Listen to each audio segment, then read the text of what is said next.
Lors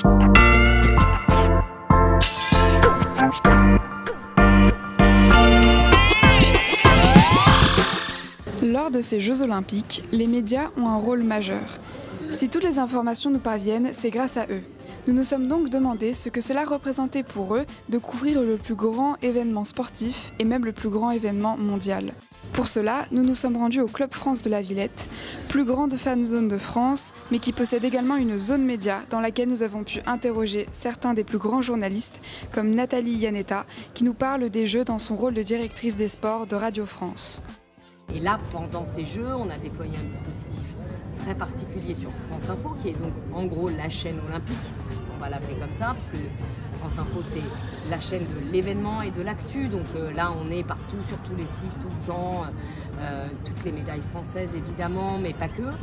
Et il y a aussi une émission sur France Inter que je présente tous les soirs de 18h à 20h, qui est une manière de replacer un tout petit peu en fin de journée ce qui s'est passé, ce qui va se passer dans la soirée, et puis de donner la parole à la fois des grands noms du sport et aussi des écrivains, des acteurs, des chorégraphes, des gens du monde de la culture, mais aussi du monde de l'entreprise, du monde politique, pour justement bien positionner le sport dans sa force normalement et ce côté sociétal qui est indispensable et qui est sa place aussi, parce que le sport c'est de l'émancipation, c'est du vivre ensemble, c'est de la santé, c'est tout un tas de sujets qui touchent l'ensemble des couches de la société. Après Nathalie Iannetta, nous restons dans le monde de la radio avec Jean-Marc Four, directeur de Radio France Internationale, RFI, qui a accepté de nous ouvrir les portes du plateau RFI du Club France. Tous les grands médias, on s'est préparé très longtemps à l'avance. C'est la négociation des droits d'abord, parce qu'il faut obtenir les droits pour pouvoir diffuser les compétitions en direct. Donc ça se travaille des années avant en réalité.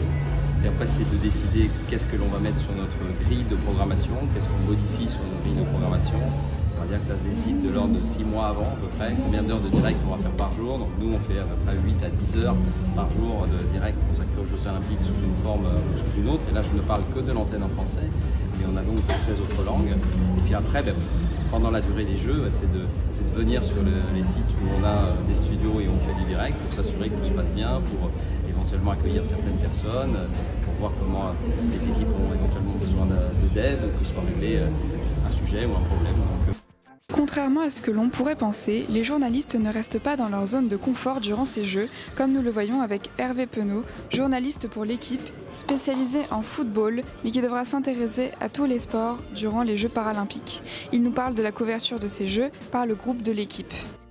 Tous les jours, je ferai un papier sur des événements particuliers. Alors, je ne vais pas être attaché à un sport précis, mais plutôt m'occuper de tout ce qui se passe. Alors, ça peut être des à côté, ça peut être un sportif qui réussit, ça peut être un sportif qui aussi peut-être a eu plus de difficultés. Enfin, des histoires qu'on va essayer de raconter à travers l'équipe, parce qu'on aura 8 pages tous les jours sur les Jeux paralympiques. L'équipe a fait un énorme dispositif pour les Jeux olympiques.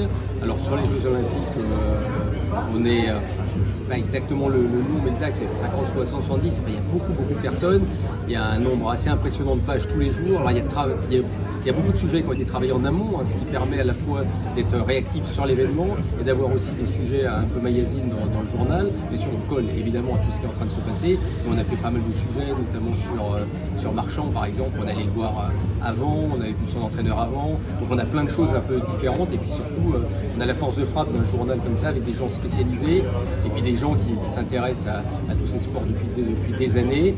Et puis on est nombreux, ça fait qu'il y a beaucoup de réactivité et ça permet au journal d'avoir un peu de tout. On a des interviews de gens très connus, on a de la réactivité sur les médailles des différents sportifs, et surtout ce qu'on essaye de mettre en avant évidemment, c'est l'émotion que peuvent procurer ces Jeux olympiques, parce que c'est un moment absolument incroyable. On a l'impression de vivre sous une cloche de bonheur pendant 15 jours, et c'est on espère ce qu'on fait transparaître à travers l'équipe. Et pour les Jeux paralympiques, de la même manière, on aura 8 pages dédiées.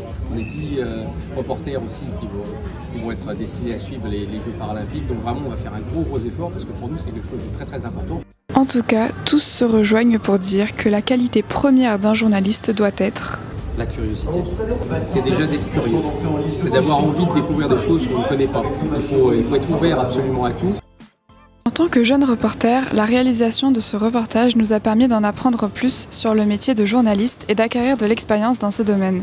Cela nous permet de découvrir et faire découvrir le rôle des médias dans ces Jeux Olympiques. Que ce soit par la télé ou la radio, les médias sont omniprésents et représentent une réelle part de ces Jeux. Il s'agit de centaines, voire milliers de personnes mobilisées qui travaillent pour la diffusion de cet événement unique au monde.